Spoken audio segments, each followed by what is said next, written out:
New York times की एक जांच से पता चला कि भारतीय मीडिया आउटलेट न्यूज क्लिक को चीन में रह रहे अमेरिकी अरबपति नेविल रायसिंघम से फंडिंग मिली। कांग्रेस पार्टी है जो सबसे पुरानी, सबसे बुजुर्ग, सबसे अनुभवी पार्टी है, उसका चीनी कम्युनिस्ट पार्टी के साथ एक समझौता हुआ। न्यूयॉर्क टाइम्स लिखता है कि चीनी प्रचार का वैश्विक जाल एक अमेरिकी प्रौद्योगिकी मुगल की ओर बढ़ता है। अब प्रश्न ये है कि चिर शत्रु का उपचार क्या है। सबसे पहले तो ये बेहद संतोष की बात है कि अब इस ओर ध्यान दिया जा रहा है। उनसे तो अपेक्षा नहीं की जा सकती थी जो चीन की और रूस की उनसे प्राप्त संकेतों पर अपना अधिकार समझते थे, हिंदी चीनी भाई भाई की बात करते थे। सरकार जो कर रही है वो अपने स्थान पर है, अपनी जगह पर है, परंतु नागरिक के तौर पर हम चीन सहित देश के शत्रुओं का बहिष्कार करके अपनी सुरक्षा को सुदृढ़ बना सकते हैं। तो आइए एक संकल्प लें, इस देश के विरोध में आवाज मिलाने वाले, देश के शत्रुओं के साथ खड़ा होने वालों के साथ हम खड़े नहीं होंगे। नमस्कार, पांचजन्य के डिजिटल मंच पर आप सभी का एक बार फिर स्वागत है। आज बात करेंगे चीन के इरादों की, भारतीय मीडिया के एक वर्ग और कुछ नौकरशाहों पर, कुछ राजनेताओं पर उसके असर की, और इस असर से भारतीय लोकतंत्र और भारत की जो विकास यात्रा है उसके लिए पैदा किए जाने वाले खतरों। चीन के इरादों का एक बड़ा साक्ष्य न्यूयॉर्क टाइम्स की खोजी रिपोर्ट में सामने आया है। हाल ही में न्यूयॉर्क टाइम्स की एक जांच से पता चला कि भारतीय मीडिया आउटलेट न्यूज क्लिक को चीन में रह रहे अमेरिकी अरबपति नेविल रायसिंघम से फंडिंग मिली थी, जिसके चीनी सरकारी मीडिया मशीनरी से संबंध है, और उसके पास चीन की बातों का प्रचार करने वाले गैर लाभकारी संस्थाओं का एक बहुत बड़ा नेटवर्क है। रोचक बात यह है कि भारत में प्रत्यक्ष तौर पर दिए गए बयान तक को फैक्ट चेक कर लेने वालों ने न्यूज क्लिक पर न्यूज टाइम की ये जो रिपोर्ट थी उसका कोई फैक्ट चेक नहीं किया, कोई हिम्मत नहीं दिखाई। इसके बाद भारत में मीडिया के नाम पर जो दुकानें चलाने वाले हैं उनकी अनपेक्षित किस्म की रुदाली, रोना गाना शुरू हो गया। ये जो रोना धोना था इसमें भी आश्चर्य की बात नहीं थी।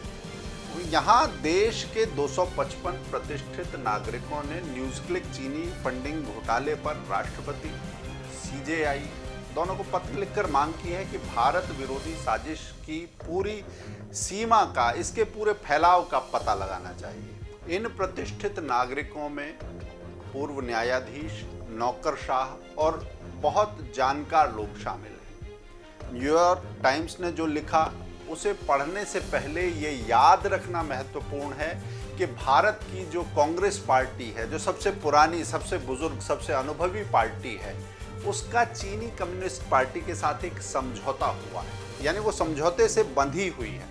चीन की फंडिंग के और भी कई आयाम हैं जो सामने आ चुके हैं। इससे पता चलता है कि ये सिर्फ मीडिया तक सीमित नहीं है। कहा जाता है कि उसने भारतीय राजनीतिज्ञों के एक वर्ग को भी, यानी ड्रैगन ने भारतीय राजनीतिज्ञों के एक वर्ग को भी अपनी जेब में रखा हुआ है, और भारत की प्रतिरक्षा को कमजोर करने का भी प्रयास किया गया है। अब याद कीजिए कि जब न्यूज क्लिक पोर्टल पर छापा मारा गया था तो कांग्रेस पार्टी ने कितना हंगामा किया था। इसे पत्रकारिता पर, अभिव्यक्ति की स्वतंत्रता पर हमला बताया गया था। न्यूयॉर्क टाइम्स का जो लेख है उसमें स्पष्ट रूप से कहा गया है कि न्यूज क्लिक को नेविल रायसिंघम द्वारा वित्त पोषित किया गया था। वो नेविल रायसिंघम जो कम्युनिस्ट झुकाव वाले एक अमेरिकी करोड़पति हैं, वो चीन में रहते हैं और कई मोर्चों पर चीनी प्रचार को आगे बढ़ाने का काम करते हैं। न्यूयॉर्क टाइम्स लिखता है कि चीनी प्रचार का वैश्विक जाल एक अमेरिकी प्रौद्योगिकी मुगल की ओर बढ़ता है। न्यूयॉर्क टाइम्स ने एक ऐसे वित्तीय नेटवर्क का खुलासा किया जो शिकागो से शंघाई तक फैला हुआ है, और दुनिया भर में चीनी विमर्श को चीनी हितों के अनुरूप आगे बढ़ाने के लिए अमेरिकी गैर लाभकारी संस्थाओं का उपयोग करते हुए ये तंत्र उसको प्रोपेगेट करता है, उसके लिए प्रचार करता है, उसके लिए लामबंदी करता है। अब एक घटना पर ध्यान दें। लंदन का एक इलाका है चाइना टाउन, यहाँ हमेशा हलचल रहती है। यहाँ एशियाई विरोधी घृणा अपराधों में वृद्धि के खिलाफ नवंबर 2021 में एक प्रदर्शन हुआ था। इसमें विभिन्न प्रकार के कार्यकर्ता एक समूह के साथ आए थे। ये एक सामान्य सी बात होनी थी, प्रदर्शन होते ही। लेकिन वास्तव में ये सामान्य प्रदर्शन या सामान्य बात नहीं थी। इसमें ज़्यादातर चीनी प्रदर्शनकारी थे और इससे भी ज़्यादा विचित्र बात थी कि उन्होंने बीच सड़क पर आपस में ही झगड़ना शुरू कर दिया। क्यों? अब सुनिए कि ये झगड़ा क्या था। जो विरोध प्रदर्शन थे उसका आयोजन करने वालों में नो कोल्ड वॉर नामक एक ग्रुप भी शामिल था। इस ग्रुप सहित कार्यक्रम के आयोजकों से जुड़े हुए लोगों ने हांगकांग में लोकतंत्र आंदोलन का समर्थन करने वाले कार्यकर्ताओं पर हमला कर दिया। सतही तौर पर यही लगता है कि नो कोल्ड वॉर ग्रुप अधिकांशतः अमेरिकी और ब्रिटिश कार्यकर्ताओं द्वारा चलाया जाने वाला एक ढीला ढाला सा अभियान होना चाहिए, परंतु ऐसा नहीं है। सतही तौर पर यही लगता है कि नो कोल्ड वॉर जो ग्रुप है वो अधिकांशतः अमेरिकी और ब्रिटिश कार्यकर्ताओं द्वारा चलाया जाने वाला एक ढीला ढाला सा अभियान है, जिनका मुख्य तर्क ये है कि चीन के खिलाफ पश्चिम की बयानबाजी ने जलवायु परिवर्तन और नस्लीय अन्याय जैसे मुद्दों से पूरी दुनिया का ध्यान भटका दिया है। अच्छी बात है, ये होना चाहिए, लेकिन न्यूयॉर्क टाइम्स की जो जांच है उसमें ये पाया गया कि इस नो कोल्ड वॉर ग्रुप को चीन से बड़े पैमाने पर पैसा मिलता है। ये जनमत प्रभावित करने वाले बड़े चीनी अभियान का एक छोटा सा हिस्सा है। वो अभियान जो चीन का बचाव करता है और उसके प्रचार को बढ़ावा देता है। इसके केंद्र में भी वही अमेरिकी करोड़पति सिंघम है, जिसे धुर वामपंथी उद्देश्यों के समाजवादी वित्त पोषक के तौर पर जाना जाता है। ये बातें तो साफ दिखती हैं, लेकिन जो बात सतह से थोड़ा नीचे है वो ये कि गैर लाभकारी समूहों, एनजीओ और शेल कंपनियों की आड़ में ये सिंघम चीन की सरकारी मीडिया मशीनरी के साथ मिलकर काम करता है। और इतना ही नहीं, दुनिया भर में इसके प्रचार को, चीनी प्रचार को, उसके पीछे पैसा लगाने का काम कर रहा है। नो कोल्ड वॉर जैसे जो कुछ ग्रुप हैं वो हाल के वर्षों में सामने आए हैं। अमेरिकी युद्ध विरोधी समूह कोड पिंक और उसके जैसे कुछ अन्य समूह समय समय पर चीन के पाले में पैसों की ताकत से घसीट लिए गए। कोड पिंक किसी समय में चीन के मानवाधिकार रिकॉर्ड की आलोचना किया करता था, लेकिन देखिए अब वो मुख्य रूप से उइगुर मुसलमानों के चीनी दमन का बचाव करता है। इस पलटी को समझिए। इन समूहों को चीन द्वारा अमेरिकी गैर लाभकारी संस्थाओं के माध्यम से कम 27 करोड़ 50 लाख डॉलर दान के रूप में मिले हैं। 69 वर्षीय नेविल राय सिंघम शंघाई में रहता है। वहाँ उसके नेटवर्क का एक आउटलेट है, एक यूट्यूब शो का वो सह निर्माण करता है। शंघाई शहर का प्रचार विभाग इसका आंशिक वित्त पोषण करता है, पैसा लगाता है उसके काम पर। नेविल राय सिंघम का दावा है कि वो चीनी सरकार के निर्देश पर काम नहीं करता, परंतु इन संयोगों को देखिए, वैसे भी किसी अपराधी का अपना अपराध को स्वीकार करने का मन नहीं होता, छवि नहीं होती और कोई स्वीकारोक्ति नहीं मिलती, लेकिन सबूत उसके झूठ को उजागर करते हैं। जैसे नेविल राय सिंघम और चीनी प्रचार तंत्र दोनों का कार्यालय एक ही जगह पर, एक ही स्थान पर है। उसके समूह का स्टाफ और चीनी प्रचार तंत्र की जो कंपनी है उसका स्टाफ वो एक ही है। ये कंपनी विदेशियों को विश्व मंच पर चीन द्वारा बनाए गए, निर्मित किए गए चमत्कारों के बारे में कथित तौर पर शिक्षित करती है। इस सारी कसरत का लक्ष्य होता है निशाना बनाए गए देश के राष्ट्रवाद को, राष्ट्र तत्व को, राष्ट्र प्रेम को, देशभक्ति को खत्म करना। घरेलू और विदेश समर्थित दुष्प्रचार का निशाना मुख्यधारा के विमर्श को प्रभावित करना होता है। नेविल राय सिंघम का नेटवर्क ये दिखाता है कि ये प्रक्रिया कैसे चलाई जाती है। नेविल राय सिंघम और उनकी जो टीम है वो इस लड़ाई में हरकारे की भूमिका में, हरावल दस्ते की भूमिका में, मगर सिर्फ मोहरे हैं।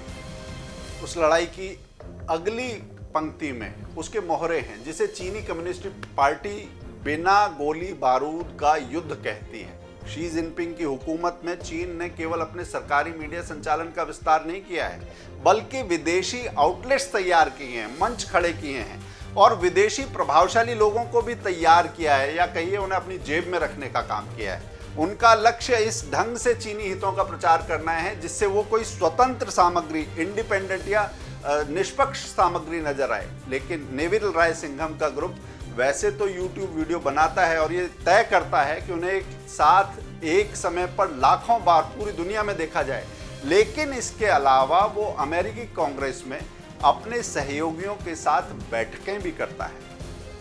अफ्रीका में राजनेताओं को चीन परस्ती के लिए प्रशिक्षित करता है, खास तरीके से तैयार करता है। दक्षिण अफ्रीकी चुनावों में उम्मीदवारों को खड़ा करता है और लंदन में हिंसा भड़काने जैसे विरोध प्रदर्शनों का आयोजन करके वास्तविक दुनिया की राजनीति को प्रभावित भी करता है। इसका नतीजा ये हुआ कि धुर वामपंथी समूहों का एक वैश्विक तंत्र, एक ताना बाना, एक ढांचा बन गया है जो चीन सरकार की बातों को बार बार दोहराता है, उसके इशारे पर काम करता है। एक दूसरे की हाँ में हाँ मिलाते हैं ये सारे लोग, और बदले में चीन का सरकारी मीडिया भी उनकी हाँ में हाँ मिलाता है।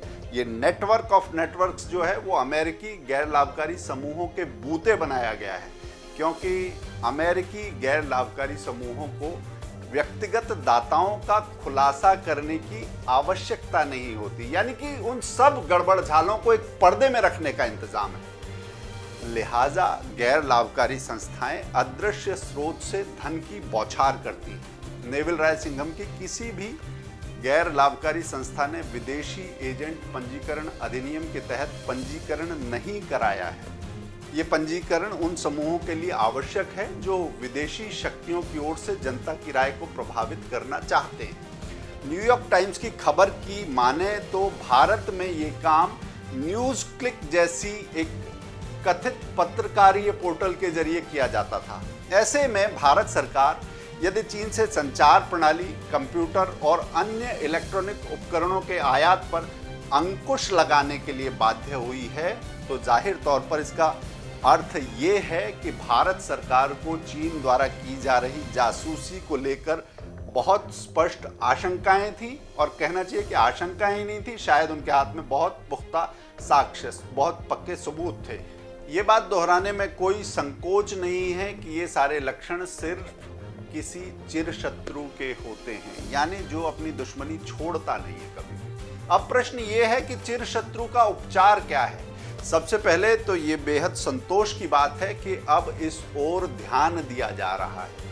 उनसे तो अपेक्षा नहीं की जा सकती थी जो चीन की और रूस की उनसे प्राप्त संकेतों पर अपना अधिकार समझते थे, हिंदी चीनी भाई भाई की बात करते थे, चाहे उसमें भारत को कितना ही नुकसान उठाना क्यों ना पड़े। अब प्रश्न ये है कि चिर शत्रु का उपचार क्या है। सबसे पहले तो ये बेहद संतोष की बात है कि अब इस ओर ध्यान दिया गया है। ऐसी सरकार है जो इस ओर ध्यान दे रही है, क्योंकि इससे पहले उनसे तो ऐसी अपेक्षा ही नहीं की जा सकती थी जिन्होंने हिंदी चीनी भाई भाई की बात करी और भारत को भारी नुकसान उठाना पड़ा।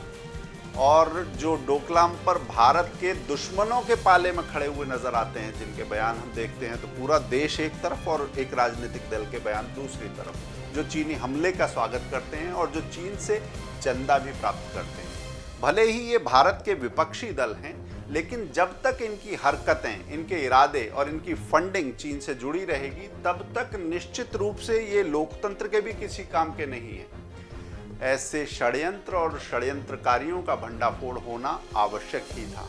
संयोग से ये भंडाफोड़ अब पश्चिम की तरफ से हुआ है। सरकार जो कर रही है वो अपने स्थान पर है, अपनी जगह पर है, परंतु नागरिक के तौर पर हम चीन सहित देश के शत्रुओं का बहिष्कार करके अपनी सुरक्षा को सुदृढ़ बना सकते हैं। तो आइए एक संकल्प लें, इस देश के विरोध में आवाज़ मिलाने वाले, देश के शत्रुओं के साथ खड़ा होने वालों के साथ हम खड़े नहीं होंगे। देश के हितों को समझेंगे, अपनी समझ को पुख्ता बनाएंगे। तो अपनी समझ को पुख्ता बनाने के लिए लेटेस्ट जानकारी, अपडेटेड जानकारी के लिए पांचजन्य के मंच से जुड़े रहिए। डिजिटल मंच पर आपका फिर से हम जल्दी ही स्वागत करेंगे, फिर मुलाकात होगी। धन्यवाद।